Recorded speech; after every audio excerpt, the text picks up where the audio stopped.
Companies have to rethink their customer experience and bring more inspirational elements to the clients or to the customers. You have to just go with the flow. Like trend is your friend, you know. There's no ISO standard for composable commerce and headless commerce. Yeah. So there's a lot of interpretation, and even I have my own interpretation and how I use it. As a customer, as a consumer, you don't realize all the technology behind it. You just enjoy it. Yeah. It's magic. You cannot have just a project where you say, okay, now I'm implementing this AI model or this chatbot or sales bot, whatever, and then I'm done. I have succeeded. It's not no longer anymore. You have to have a different kind of operating model and basically form product teams around that and continue working on the different aspects of your shop. Brands have to recognize this is coming and do something about it.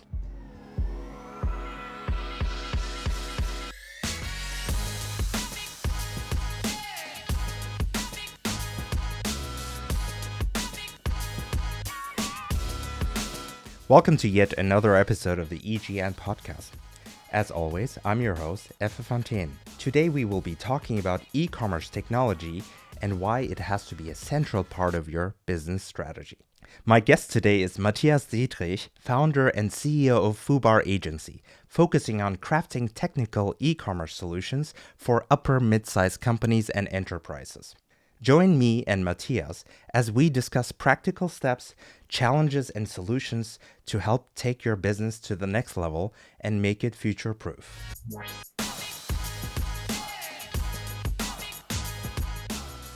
Matthias, welcome to the show. Very nice to have you here in Berlin. You've come from Munich yesterday to Berlin, and really nice to have you. This is relatively new for us, the brand new studio. We had another one in the past, and I feel like the conversations have gotten a lot more intimate. We'll see that how that goes between us.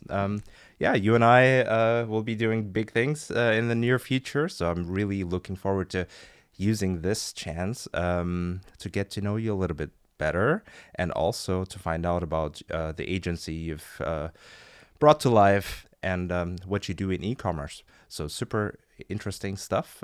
Please introduce yourself. So excited to be here as well. Thank you for the opportunity to enjoy your new studio here in Berlin. Always excited to be in Berlin. And thank you for the welcoming. How do I start? So my background is in software engineering. Yeah. So I would say I'm a nerd somehow, but I got distracted a bit from software engineering. Nevertheless, I started this career in 2000 before the .com burst, and it was really exciting. I started an what you call apprenticeship with a company in the industry. They are still alive right now, but they changed the name. I don't remember that. And then switched companies right when the towers in the US fell, and it was a hard time to switching the job then. And but it went all well for me eventually, because one funny thing that you probably don't know about me is I switched the company during my apprenticeship, and the next company that also has a studio or had a studio, they didn't have a seating place in the IT or in the digital department, so they placed me into IT, and then they forgot me. Basically, for 1 year, around 1 year. And they forgot me. I was sitting there, I was coming to work every day, and I thought, okay, what should I do? And I started working on my own stuff. And so that's how I learned to solve problems and challenges in a way forward thinking. And then what came next? Yeah, then they found me. The IT department found me there, and I had to do a lot of boring stuff with cables and these kind of things. And afterwards, so what I did in that, I started an eBay shop. Okay. So I was selling whatever, like DVDs, games, and these kind of things. So I always tried to find a way to scale something. When's this, like 2002 or no, much later? No, it was 2004. 2004, yeah. Yeah, but there were a lot of different frictions, and I couldn't do it full time, so I did not went into that route. Okay. Yes. Yeah, not that rabbit hole. And then I started looking for new jobs as a developer back then, and got into printing or doing PDFs for printing Okay. with image manipulation by automation. And we created different platforms that companies could use for direct mailings and produce PDFs and material for big printers, for Xerox, Okay. for example. And then me being German, speaking English, and being that guy that could do a lot of different kind of things, I went on to exhibitions to Miami, Chicago, Wow. Switzerland. And it was really interesting because, again, I had this opportunity to do more than just program and create these products, but also talk to people out there. And that probably formed also the basis of my extrovertic view or how I'm seen, because actually as I said right before, I'm actually really introvert, but nevertheless I have to be some kind of extrovertee, I would say, in my position. So that probably formed the basis. Wow. And then how did you come up with the idea with Foobar? So right after my second job, that product did not work out as intended, and I quit basically and became a freelancer in 2007, which is really early. And I worked for different kind of companies, startups. I worked for also Rocket Internet for several years, but also for big corporations like Allianz and Costa Crociere, which is AIDA, mother company, and had different kind of other ideas. And eventually in 2015, I have had different roles, from individual developer to team tech lead. From the external point of view, I would say. And I thought, hey, there are so many projects out there with my clients that are not working properly, and I cannot help them fixing it at the point of time I'm coming into the project. So my hypothesis was, if I would have a team and could bring a team to my clients, I could have more impact, and with that, I can help my clients much better. And so the idea, you saw a need. I saw a need, exactly. Because I mean, as one developer, you can only do so much, and as a team, you can have like really more impact. And that's how the idea of Foobar agency was born. And in the beginning, I got freelance colleagues to work on different kind of projects. We worked for Deloitte and BMW and with McKinsey and these kind of things, and also other companies directly. And I saw that my idea was like good, but it did not help the client so much, because still, when we start with a team, a lot of decisions have already been made, because then you are coming to now it's IT's job to deliver that platform product or whatever. So the idea evolved that I need also business functions as part of the technical delivery, so that I can get into contact with my clients even before and help them shaping everything around the IT project or IT project, in quotes. And then eventually in 2019, I started hiring my first employees. Wow. And then also in 2020, we recruited different kind of business consultants, and also a new shareholder came in that brought a lot of expertise in business consulting into all of our projects.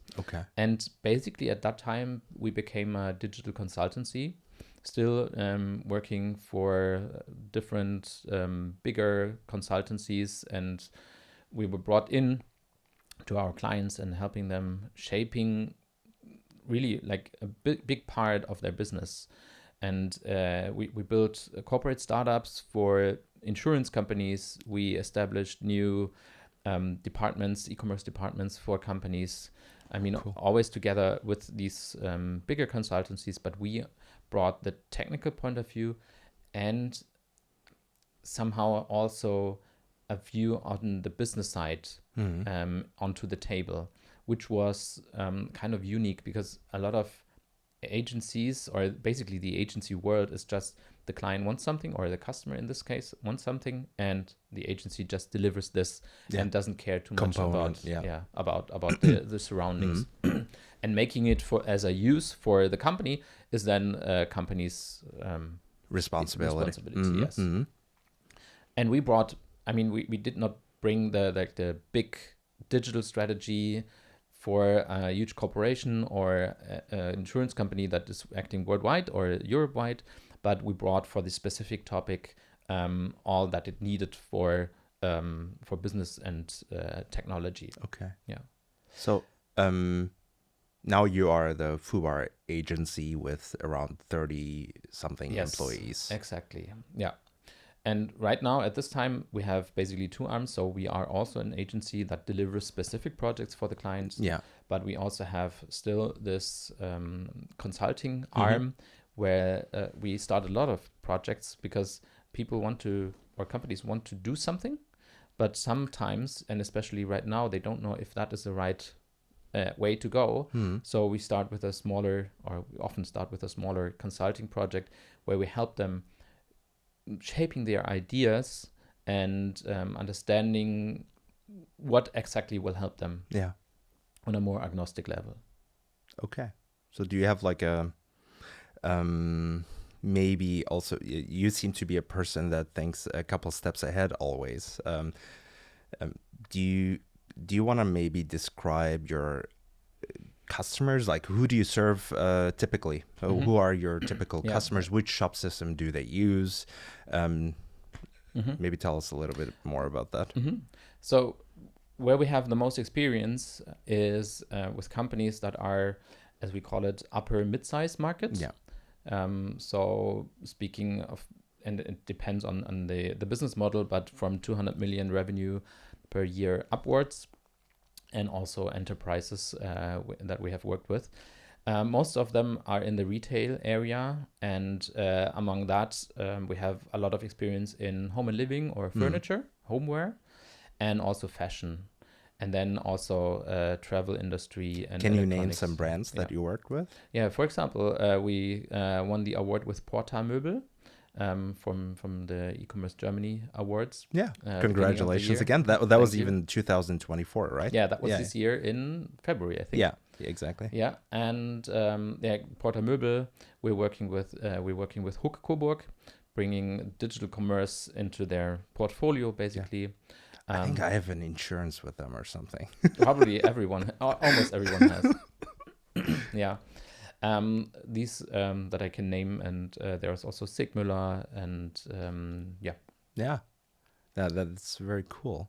And then that's also interesting that I mentioned, for example, shop systems, or are you guys rather agnostic, or do you prefer to, like, what's the biggest chunk of customers using a standardized shop system? Can you say like the top one is like Shopware, Shopify?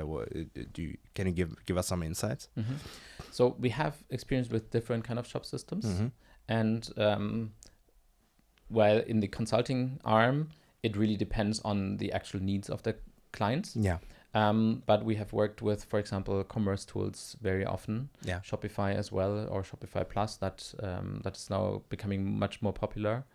And what you can say is basically we are working in a headless commerce or a composable commerce area, because the needs of our clients are typically not what a smaller shop system, a monolithical shop system can handle. But also we have experience with SAP Commerce Cloud, for example, used also as a headless commerce Did you mention Scale as well? Yes. We actually have had one project with Scale, with Whit Weiden, where we supported the transition, and it was one of the first, I think, projects that was getting onto Scale. Back then, it did not even it wasn't even named Scale. It was about e-commerce cloud back then. Exactly. Oh, cool. And you mentioned about your ICP a little bit and the kind of examples of brands that you worked with. I think something that's very interesting about your profile is that you've seen the development also as a developer. Like you were a Perl PHP developer, so even today as we speak, there are I will try not to name them, but there are known shop systems that are almost completely on monolith systems, and that's still trying to survive in the market. There are brands in e-commerce that completely have monolithic structures. We had CNA in the podcast, and we discussed about headless commerce and replatforming and like how they did it step by step. It's also huge business decision, you know. Maybe you tell us from your perspective where we are in the market, so you can talk about shop systems and their shortcomings, and also brands. Where are they right now? Like how many of them are using like percentage wise like older systems, and how many of them are actually ready for the future? Yeah.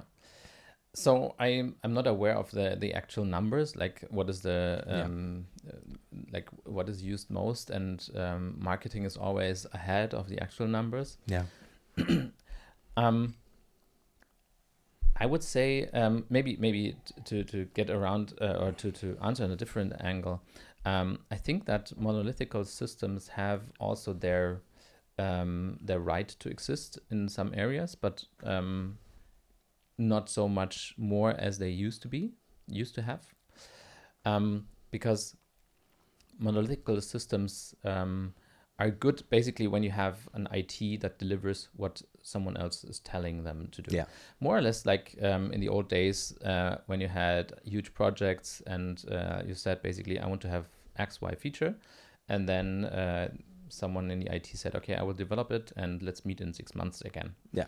Nowadays, everyone is doing probably correct me if I'm wrong, but like probably coupled with the waterfall method. Yeah, exactly. Yeah. I mean, nowadays, a lot of companies are doing agile, but typically it's or very often it's only happening within the IT department.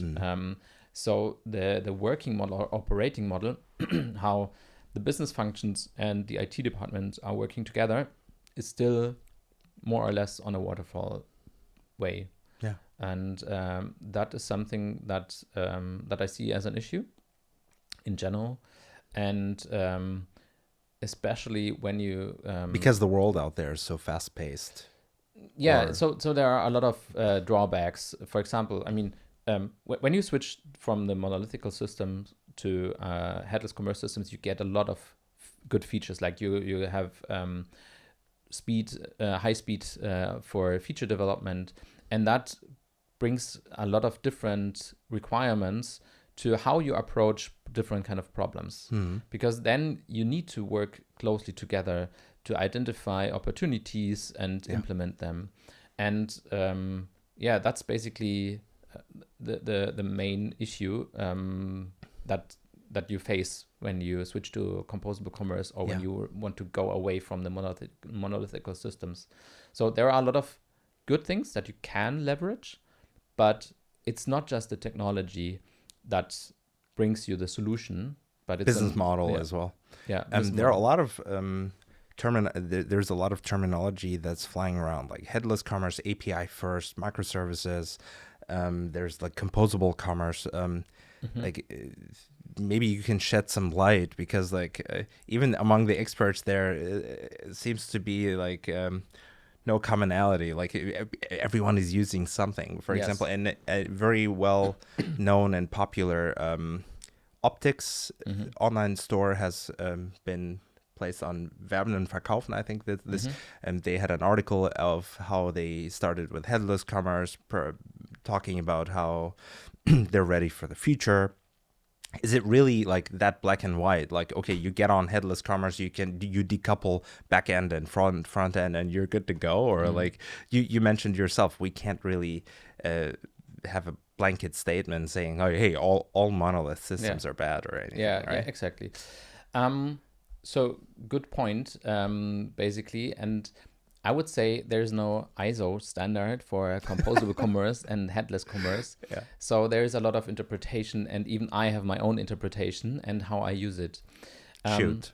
And I would differentiate between headless commerce and composable commerce as two different things that have a bit of overlapping, because you can have a monolith on the backend like SAP, and I mean, it's not bad, but you can have it, and you can still have a headless commerce system with that, because basically it means that the so-called head, which is more or less a front end, is decoupled from the back end. And then you don't have too much of composable or composability, but you have a headless system. So basically some kind of detached front end. And that can help already a lot for different kind of companies. And that's also how we start or often start transformations from a really monolithical system to a modern tech stack and modern organization, because it's a smaller step than going fully composable. While fully composable means every functionality or every function that the shop has can be its own component. So meaning you can remove the product information management functionalities, the PIM. You can remove the search, you can remove the order management system into different components, but you can also have it in one monolith, like SAP. Storefront. Also search, in the storefront, you can also compose the front end, just the head of the shop, by saying, okay, I want a different kind of search. I want to have a personalization strategy that is not implemented in my monolith. The CMS can be detached as well, which is then also slightly going into the backend. So you see that it's still a bit kind of fuzzy. But I would say that headless is basically just decoupling two parts, while composable is having a lot of basically Lego parts, with which you build your store. You mentioned a couple of drawbacks of a monolith, right? So in the systems that have existed for a long time. So the one thing that I'm observing is talking to some brands, for example, they have performance issues, ranking issues on Google, or like there are some influencers that have campaigns where all of a sudden almost 1 million customers flow into the website and like have traffic and performance issues that where things you notice government websites completely crashing. You know, it's what do you think? When is it like? For some brands that have huge operations, 200 million above, like up to €1 billion revenue per month, when is the Titanic hitting the iceberg? You know, when is that moment where you realize, okay, we have to do something now? Yeah, I don't know if you can actually tie it to the size, because also a good performing company can work with monoliths. And you mentioned the CNA episode, and your guests spoke about different kind of examples where the company is actually still using a monolith or a semi-monolith. So I would say it depends on not the revenue or the size, but like the expectations and or the not the expectations, more the like use what case, would happen, perhaps? the use case. So for example, you mentioned a lot of customers hitting the store at once. So for example, I don't know, earlier we would have said airing something on TV. Now it's probably going viral on TikTok or something like that. And that is something that you might not be able to handle with a monolith. And I want to emphasize on you might not, because you can also, but it might cost a lot of more money. And why not? And with monolith, I mean, you can only scale everything or nothing. And when you have more composable system, or at least a headless system, you can scale different kind of things, because if you take a look at the conversion rates for the typical industries, then not everyone that is looking for products is actually buying your product. So even if you have 1 million of visitors in a very short time that your systems are not used to, a headless approach can still help handling that volume, while you might still have only 3% or 2% of customers actually hitting your backend systems if you decouple in the right way. And then you can scale only the front end, the storefront as we call it, and the search, etc. But you don't have to scale everything. And also, if you're a company of that turnover per year, you typically have an legacy ERP system. Maybe you even have to place the orders directly in the ERP system, and that really can't be scaled so fast, and much. That this is then the bottleneck. But if you can decouple everything else, then that's much better. All of this inevitably has also something to do with the customer journey you're building, right? So and since customer journeys are changing very rapidly as we speak, I also want to have your opinion on the rising Asian influence on German e-commerce, for example. Whether or not they what kind of systems do they use, like what's the main difference to, like, we know that they have a different, like a company like Temu has or Shein, they have a different business model also to begin with, factory to customer, where they're removing some elements along the way, and also much more personalized journeys, and so on and so forth, right? So how do you see, maybe let's start with the customer journey. How do you see the current customer journey evolving, let's say, in comparison to a couple of years ago? What I would be interested in your observations.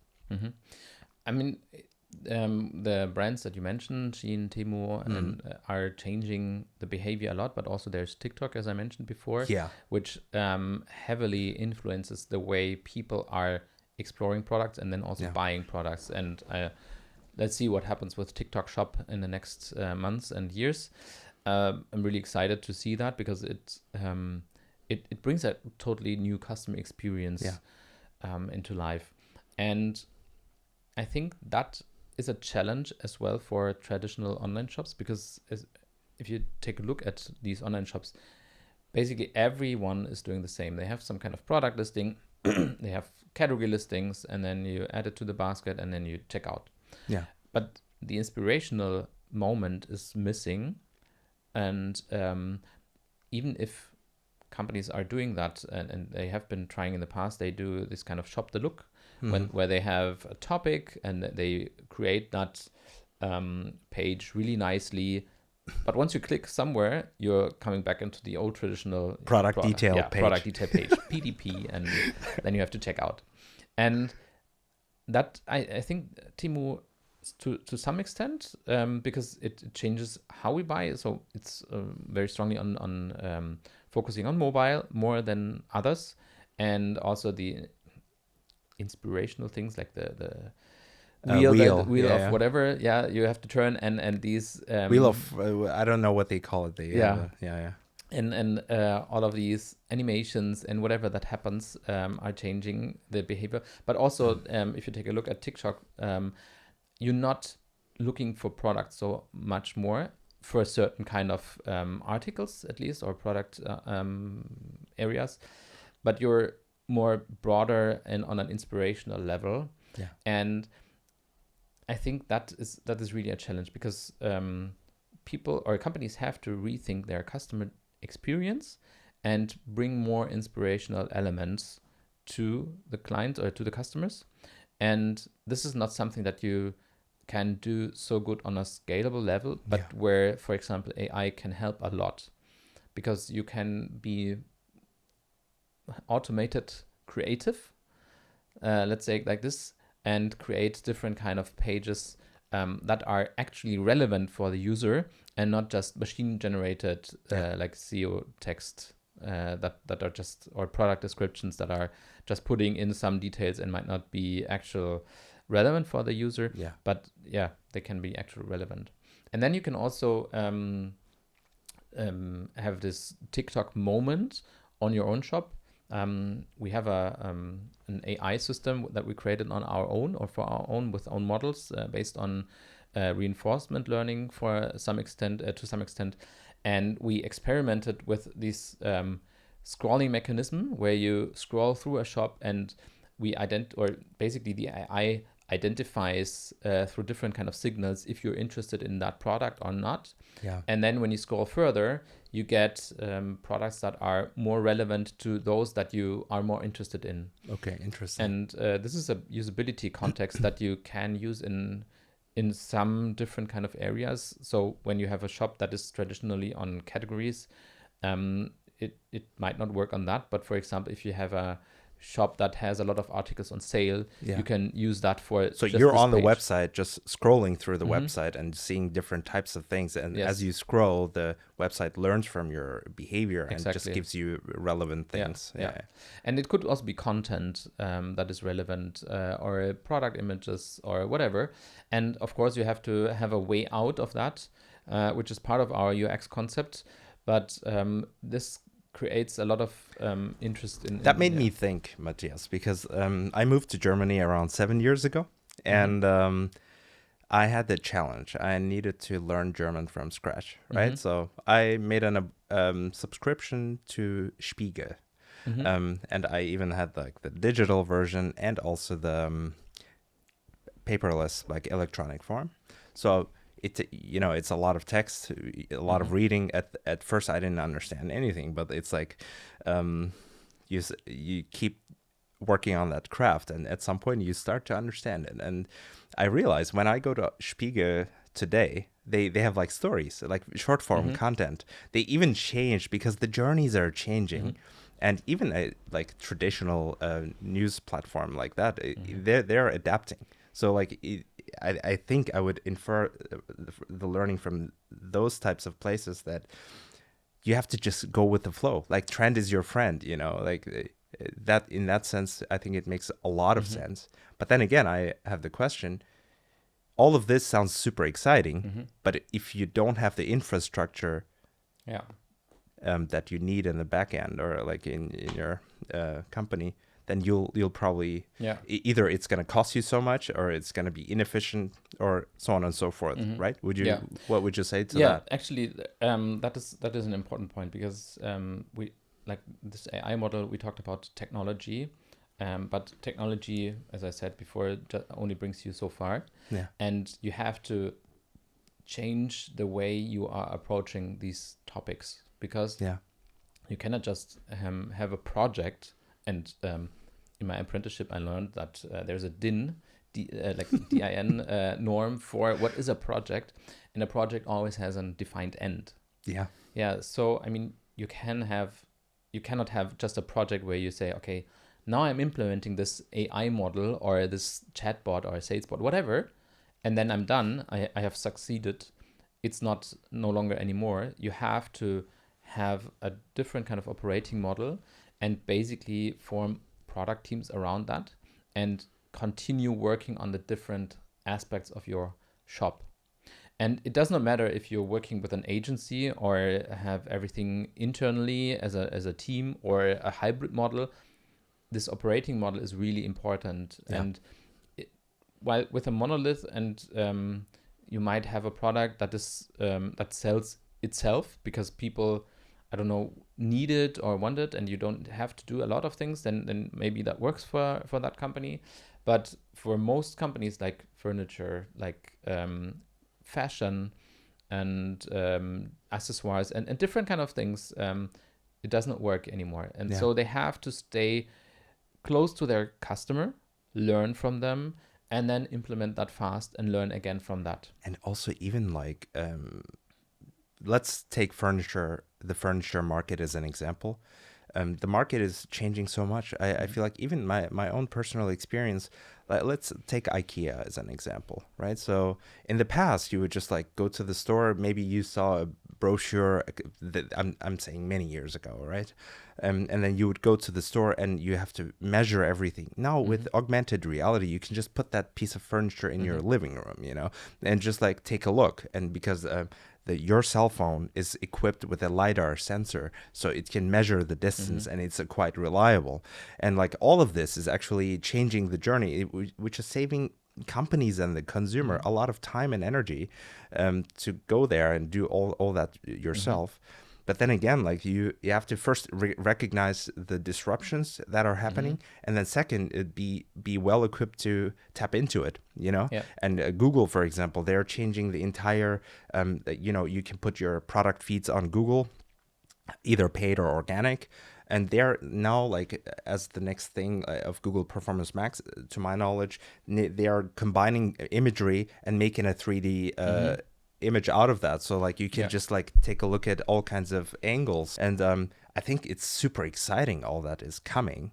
And but for me, it's, like, important to also realize brands have to recognize this is coming and do something about it. And especially the example that you showed, I mean, IKEA is they have huge stores, but now you have the possibility to go through the store basically in your home.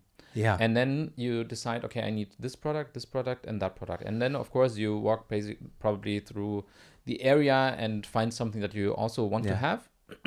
But it changes, especially for furniture, the way how we approach these huge stores. Yeah. Because you don't need to go there to see the products. You see them already online, or online. We call it online, but you see it on your mobile, right?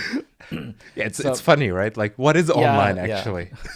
And so the question also is, as a furniture company, do I actually need such a huge store anymore in like 5, 10, 15, 20 years? Yeah. Or how strongly do I have to invest now into digital so that I will be still relevant in the future? Yeah. And maybe have just a smaller store where I can have a good experience. But anyway, the sofa that I'm buying, I cannot pick it up while I'm there at the store. I have to wait for it now for 6 weeks. Maybe there are some changes, so it can be faster. But I have to wait because I also don't know what kind of car you have, but I don't fit a sofa into my car. Yeah. So I have to prepare for that. I ride a bicycle. So it works. Yeah. So the way people are approaching that is changing, and TikTok might also become really relevant for furniture, because it's also something that is really like becoming more empathic. Like you just not only need a sofa in your living room, but you want to have a nice sofa, maybe. Yeah. And then it's a lot of inspirational content, and then you see someone sitting on the sofa on the TikTok reel, and you say, I want this sofa. Yeah. And then you want to configure it, and then you don't go to a store anymore. So the question is, how can furniture companies be relevant in the future? I mean, you've mentioned TikTok a lot, but I also, especially when we're talking about inspiration, Pinterest is a great platform too. They, especially the way they're gearing up towards the cookieless feature with their conversion API, and like you can really pretty much like, you can have a picture of us sitting here, and you can just zoom into the seat and find through pattern recognition, find similar concepts. And like, I find it super fascinating how they're just integrating all these technologies, and you don't even realize it as a customer. You know? You just like, and I'm a user, so I have some pins and everything. I'm looking through this stuff. And that's the beauty of customer experience, right? As a customer, as a consumer, you don't realize all the technology behind it. You just enjoy it. Yeah. It's magic. Yeah. You know what I mean? Yeah. I mean, TikTok is just one example. I mean, there are so many. We cannot name them all here. Yeah. But yeah, it's changing a lot. And having an operating model that fits also to composable commerce, basically, and it sounds maybe a bit weird, but having this kind of operating model also helps you facing these challenges in different areas that are not technology. Yeah, absolutely. Yeah. I would be interested in the top 3 mistakes that you've observed brands make. The top 3 mistakes. Okay. Can you narrow it down a bit, because there's like... Yeah, of course, within this context. So we're talking about composable commerce, like preparing for the future, having a proper e-commerce tech infrastructure. Yeah. That's the scope. Yeah. So I would not take a very specific example, but that's something that I It can also be observed. top, Yeah. like 1 or 2 Yeah. mistake. Yeah. So I would say jumping into, for example, composable commerce, headless commerce, while thinking, hey, this is just a project, as we already told, and this is one of the major mistakes. Then not knowing what implications there are, because headless commerce, or especially composable commerce, comes with a price tag as well. I mean, it's not just the software costs and implementation, but also what it really means that I have to do afterwards. And then also one huge pitfall that I see very often happening is companies start to individualize too much of this composable stack, and then they end up with a Frankenstein. Massive administrative, Because then you have a lot of overhead, and you're basically you have the same problems as with a monolith. For example, everything is too much coupled, and when you change something here, you have to change here, and doing that too much, or going too far into the composable stack, as I said, which they should not do on their size and willingness to change the operation model. So Matthias, when is the right moment for a brand to approach your agency? Mm-hmm. I would say there are different kind of situations. So first of all, of course, if a company wants to start on the journey of headless commerce or composable commerce and knows already how, or does not know how, then we can assist. But also, if they already started and want to have some new ideas, then we can start with some kind of sparring in this sense, or also take over like smaller pieces. So what we very often start with is carving out a smaller thing from the e-commerce shop. And for example, the search is a typical example. We carve that out and show how it would work, how the architecture could look like, so that the company also understands what it actually means for the operating model and also the IT, and can feel it actually live. This is some kind of MVP that we can start, or bringing parts of the storefront into like a prototype that where they can understand if it works out for them or not. I would say even more. So we can actually bring it onto production with different situations. So we did this for a furniture company. We extracted the search and brought it to the customer and did not even touch the backend systems. And so no considerable risk there. And brought it to the clients, to the customers. We started with 10% of traffic, and then lowered it out to 50%. And eventually that convinced even the CEO to say, okay, this is the journey we want to go on. And they spent a lot of money, reasonable money, into re-architecture and transformation. Yeah, I mean, it might seem like a lot of money, but for the time that comes after, what comes with efficiencies and building the right journeys that build the future for them, I think it's probably, when you think of the long-term implication, it's not a lot of money for them, right? And this is something that a lot of companies are facing. Even if you look at discount fashion and I mean, you have a lot of people coming to the stores, but you need to know, like, what are your customers, and you need to get them more onto the digital journey and bring these different kind of channels also together. And then you have to have these kind of architecture and operating model. What we didn't cover until now is like how much time frame, how much of a time frame should we plan for this, right? So it depends on multiple factors, I would assume. But let's say this like 10% that you mentioned to test this out, how much time did you need with that brand? So actually that was pretty fast. I think we only took some weeks. Okay. Wow. And I would say like a small number of weeks to actually implement and test that. But of course it depends on who is actually implementing it. Are we enabling the client to do it on their own, or are we jumping in with a team that is already up to speed and knows where to do the turn the screws, etc. And so you can start pretty fast with something like this. The overall journey to become Composable basically is a never-ending story, as I said. So it's not a project. No, it's not a project. But I mean, of course, you have a peak when you start, but the continuation does not need to be as expensive and as big as the initial transformation. Yeah. And sometimes it also makes sense to redo everything and do a replatforming, for example, and move everything at once. Sometimes it does not make sense and do it gradually. So, for example, carving out different kind of pieces and then involving the carved out part and architecture.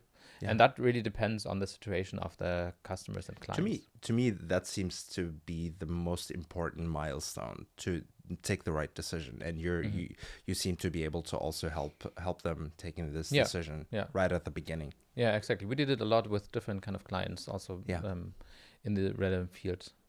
Wow, fantastic. Yeah.